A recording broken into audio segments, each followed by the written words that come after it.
Dalam situasi apapun, terorisme, pasti ada forum menjelaskan teroris. Kiai Habib Syekh di mana-mana ketika bangsa terancam radikalisme, Habib Syekh di mana-mana teriak-teriak tentang menjaga kedaulatan dari gerakan terorisme. Habib Syekh terkenal bagaimana menegakkan ahli sunnah wal jamaah ketika ahli sunnah wal jamaah diganggu oleh orang-orang yang ahli sunnah tanpa jamaah karena jamaahnya subscribe sama like. Itu ahli sunnah tanpa jamaah. Kalau Habib Syekh jelas sekali datang ribuan orang, artinya apa? Ahli sunnah wal jamaah. Yang lain ahli sunnah wal subscribe. Ya ahli sunnah wal subscribe. Makanya mereka nggak punya umat. Makanya kalau ngomong seenaknya aja. Kenapa? Nggak ada pengikutnya. Rokok haram, ya enak aja dia ngomong rokok haram karena subscribe tidak ngerokok. Bank haram, enak karena subscribe tidak bawa uang. Tapi kalau kita ngomong bank haram, anak-anak kemana-mana pakai uang itu produksi bank, bukan produksi KUD. Bank haram, anak-anak baca Quran karena Quran percetakannya pasti utang bank sebelum dibeli negara. Bank haram, anak-anak subscribe tidak pergi haji, tapi anak-anak kita pergi haji dan setiap pergi haji dan umroh pasti lewat bank. Rokok haram, subscribe tidak lewat jalan raya, tapi anak-anak santri yang sholawatan lewat jalan raya yang dibangun oleh APBN. Dari APBN sumbangan rokok 175 triliun. Kalau rokoknya haram, APBN-nya haram, untuk bangun jalan-jalannya haram. Makanya orang yang mengharamkan rokok dosa lewat jalannya pemerintah. Mereka ngomong enak haram karena umatnya subscribe, jadi enak. Ahlus sunnah wal subscribe itu ya rusak. Ahlul fitnah wal bid'ah wal gegabah. Lah itu makanya tenang. Ahli sunnah wal jamaah itu mengikuti Rasulullah dengan jamaah yang berbeda. Wal jamaahnya Rasul, sahabat, wal jamaahnya sahabat, tabi'in, wal jamaahnya tabi'in, tabi'ut tabi'in, terus sampai wal jamaahnya Habib Syekh ahbabur Rasul. Isinya beda-beda.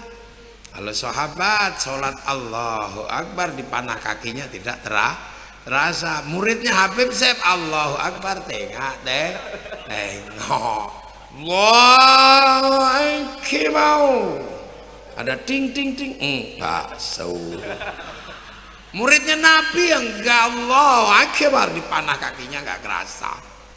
Allahu Akbar begitu geretak-geretak, ya Allah sepatuku kehujanan, pasti TNI Polri. Allahu Akbar, Bismillahirrahmanirrahim, Sabbihisma rabbikal a'la alladzi khalaqa fasawwa. Lama ini suwe beda. Muridnya Nabi, jamaahnya Nabi zikir diem kepada Allah, kita diem tidur. Makanya kita gedek tidur kan gitu. Makanya itu ahli sunnah wal jamaahnya beda-beda. Kita jamaahnya para ulama di sini. Nah, makanya kan kita sahabat ya sama Rasulullah, assalamualaikum ya Rasulullah. Lah kita yang nggak pernah ketemu ya baca sholawat. Anta syamsun anta badrun. Apa itu sholawat kok anta syamsun anta badrun? Musyrik itu mengumpamakan Nabi seperti rembulan dan seperti matahari. Kalimat cinta kalau dimusyrikkan semua akan musyrik pada waktunya.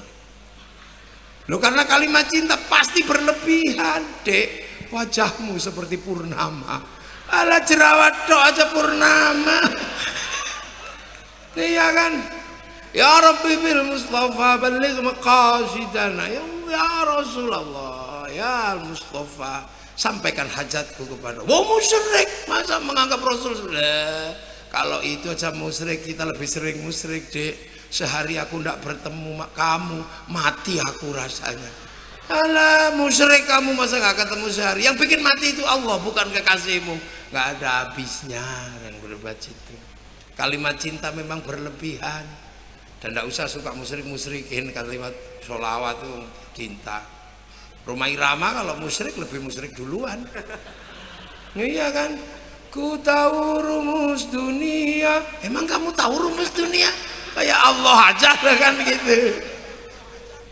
Lo gitu pokoknya. Apa? Kutunggu kamu di pintu surga, nanti kita bertemu. Emang kamu tahu pintu surga di mana? Ada kalimat begitu. Ingin ku mati bila tak ingat dosa. Ingin rasanya aku pulang ke rahim ibu. Kepalamu segede itu kembali ke rahim ibu.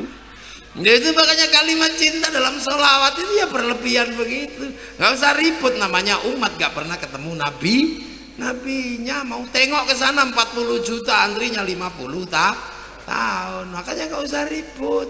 Kita suka itu bid'ah, itu musyrik. Sudahlah kamu kalau males ya nggak usah ributin musyrikin orang. Ya kan gitu dah, itu indah. Nah, sunnahnya yang seperti ini dijaga betul sama Habib Syekh.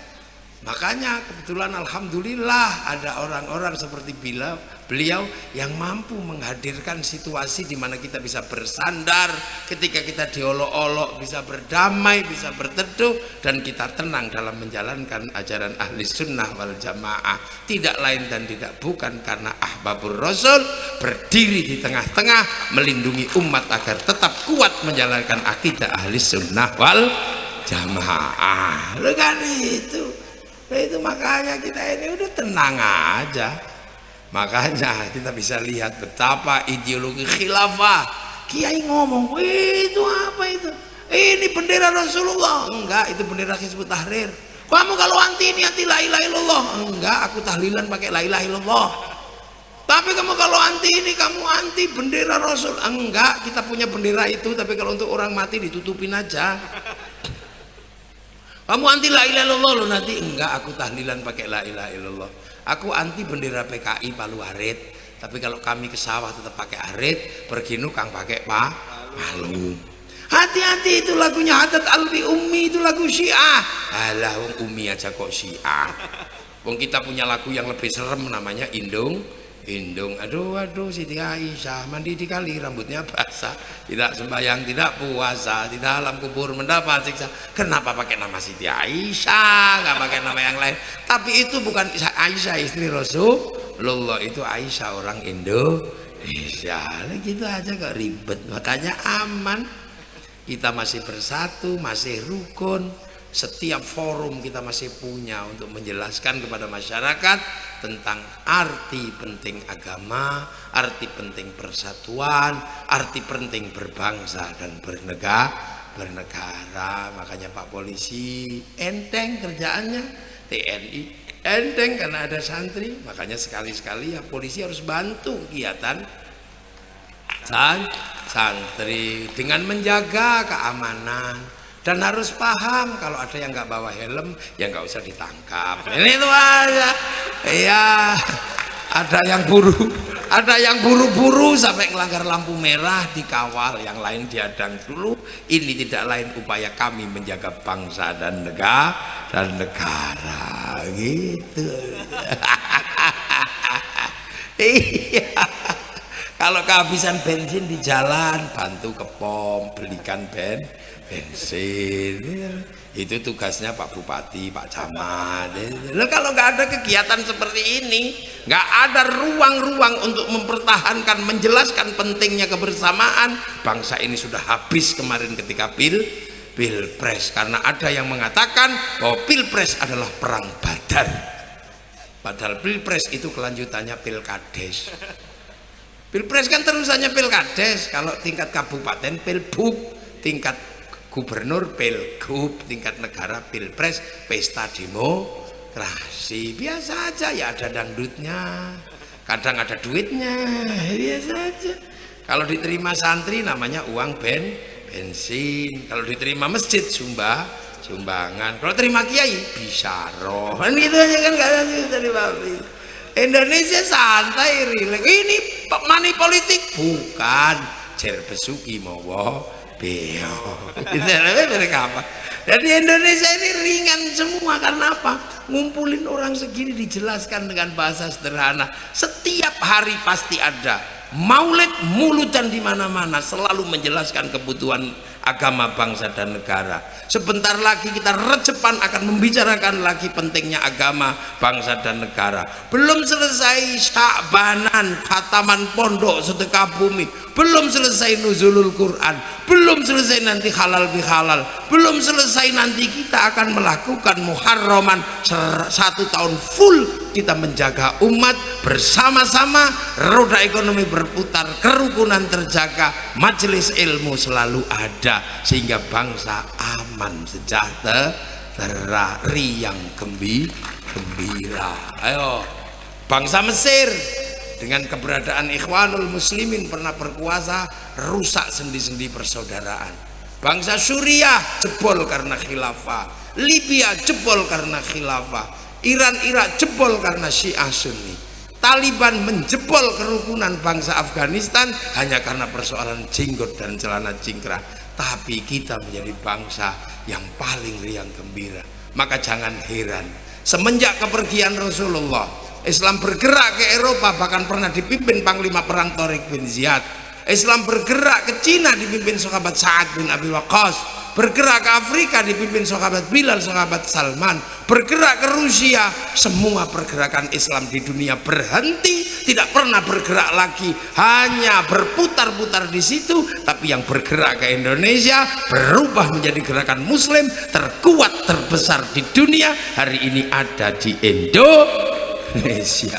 Ayo, ini hasil apa? Hasil kita yang setiap hari menjaga kerukunan, membangun roda ekonomi dengan sederhana. Tapi ya jangan salah, kalau santri tidak terlalu kaya. Kenapa ormas yang lain kaya-kaya, organisasi NU santri nggak terlalu kaya? Karena duitnya habis untuk merawat kedaulatan bangsa dan negara. Punya uang sedikit muludan, punya uang dikit Isra Mi'raj, punya uang dikit khol, yang lain tidak pernah dipakai apa-apa. Khol tidak, mulutan tidak, Rejepan tidak, duitnya banyak untuk membangun organisasinya, tapi NU duitnya dihabiskan untuk umat, bagaimana menjaga kedaulatan bangsa dan negara bersama dalam roda ekonomi yang berputar. Itu jawabannya. Sementara NU tidak pernah narik zakat, infak, sodako lewat apa?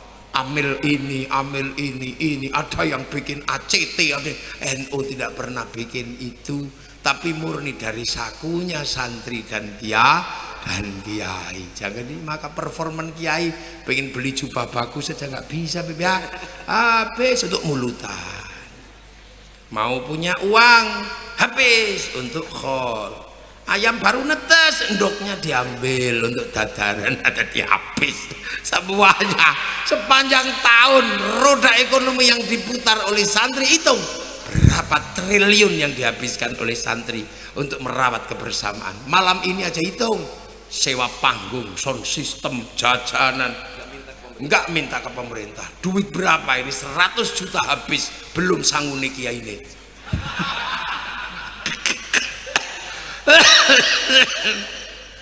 Loh itu kan habis berapa ini?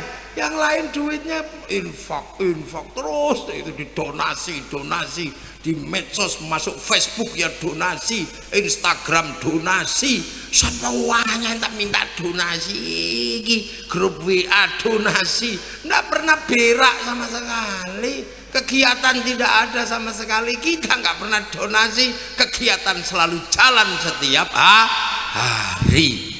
Betapa kekuatan santri kemandirian menjaga bangsa dan negara. Setiap hari hubbul waton minal iman. Bukan diem, cinta tanah air bagi santri adalah membiayai kehidupan kerukunan berbangsa dan bernegara. Yang lain setiap kerukunan bid'ah, ya nggak keluar uang. Ya bid'ah nggak keluar uang, jadi ajaran bid'ah itu cocok buat orang medit, narik terus medit pol, tapi nggak pernah tapi ikut merasakan perdamaian bangsa dan negara, ikut merasakan perdamaian tapi nggak pernah membiayai, bahkan alok-alok lah, itu namanya gosop gitu ya. Semoga Ahbabur Rasul diberi kekuatan oleh Allah, Habib Syekh diberi kekuatan dan kesabaran, momong kita semua, bangsa dan negara diberikan kekuatan untuk terus hidup bersaing dengan bangsa-bangsa yang lain, menghantarkan masa depan anak cucunya menjadi baldatun thayyibatun wa rabbun ghafur. Al-Fatihah.